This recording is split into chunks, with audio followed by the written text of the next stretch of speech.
Welcome to Lesson 1, Part 1 of Business English with Savannah. Today, we will talk about small talk, vocabulary, questions, clarifying questions, adjectives, listening for details, and comparisons. Small talk has 3 general rules. 1, it should be light. 2, it should be general. And 3, it should be professional. Some subjects you may want to stay clear of are religion, politics, or anything that refers to someone's age or weight. This is something that many English-speaking cultures find to be a little bit sensitive.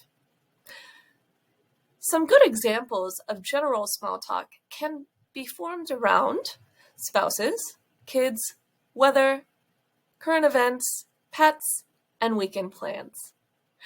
You may also ask about someone's experience at the company, like, how long have you worked here? And what do you think of the new computers? All right, let's talk about follow-up questions. A lot of the time, if someone asks a follow-up question, they are inviting you to continue the conversation. It means that they enjoy small talk and they would like to keep talking to you. An example of a follow-up question for how's your spouse might be, does she still work at blank job? Or does she like her job? Or how is she enjoying the new house? Another example of a follow-up question to do you have any plans this weekend might be, are you going anywhere fun? Did you do anything fun last weekend? Or do you have plans to take a trip? Another example for a follow-up question might be, how are you? And then, how's your wife or husband?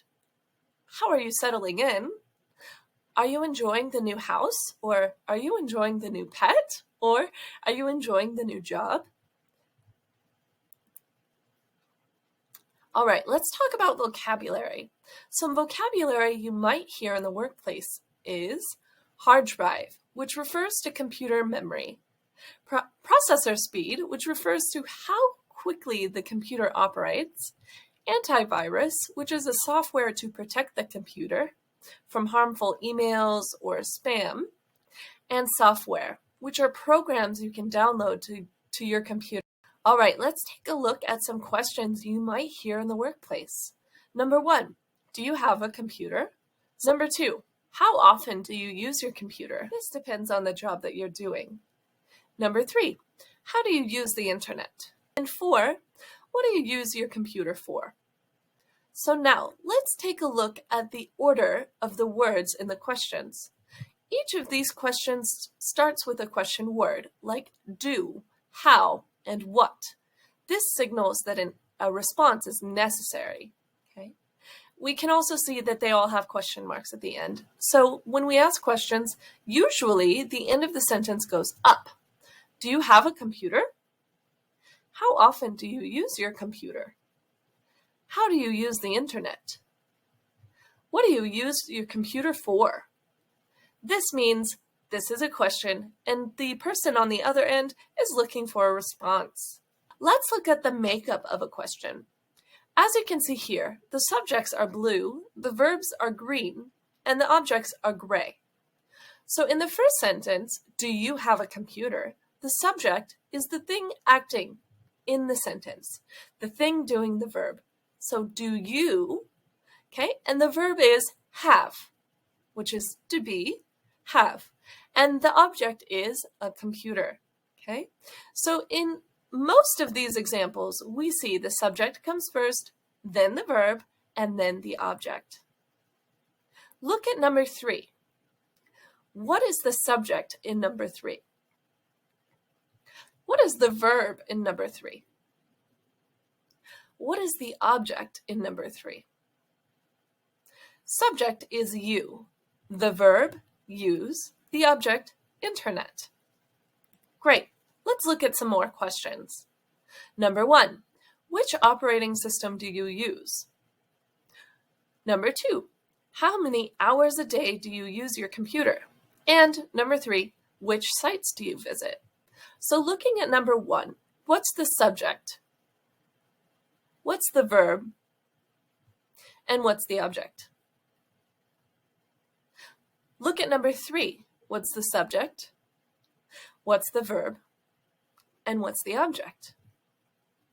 What do you notice about the makeup of these two questions? Let's take a look.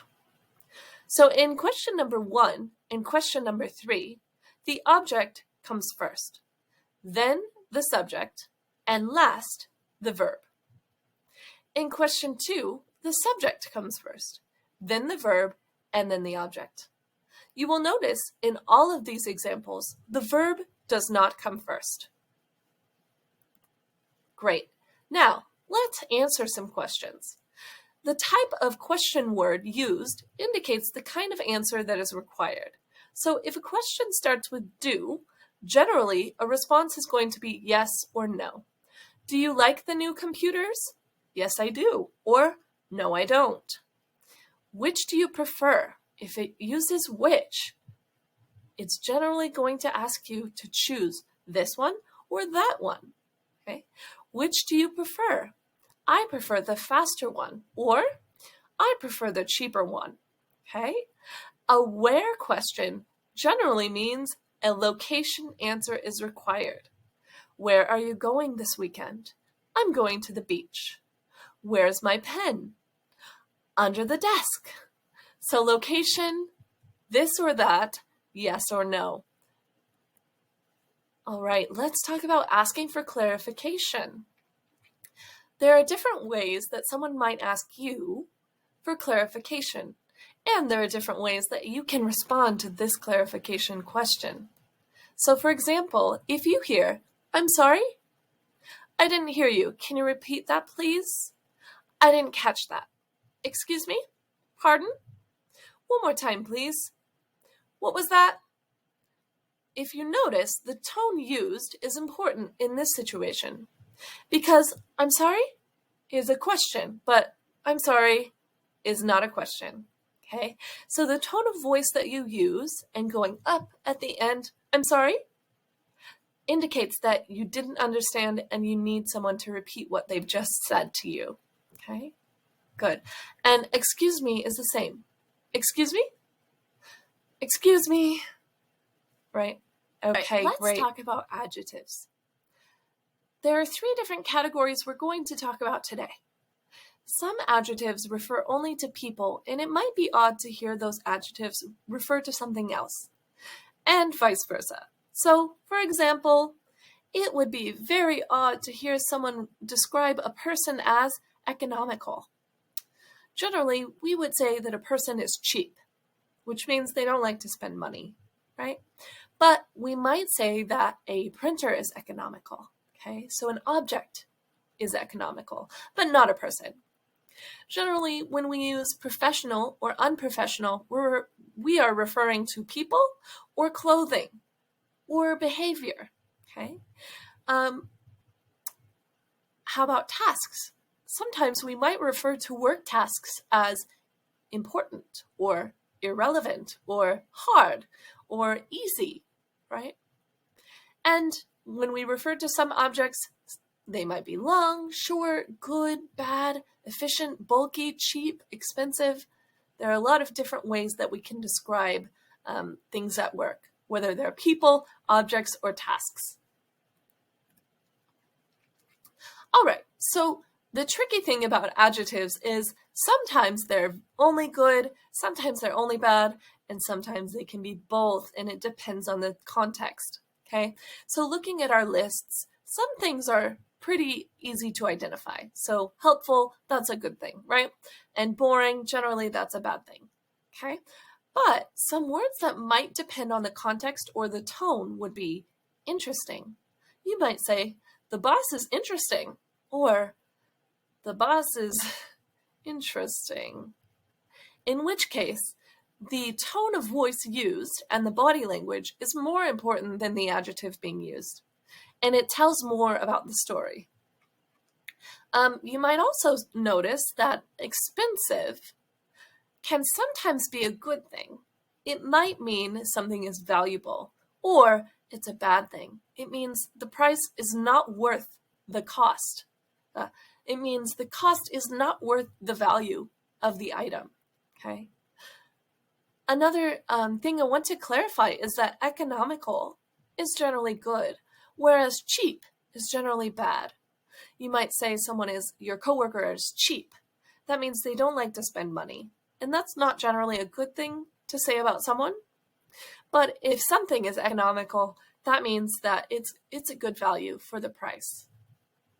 You have reached the end of Lesson 1, Business English. Thank you so much for joining me today, and I will see you in Lesson 1.2.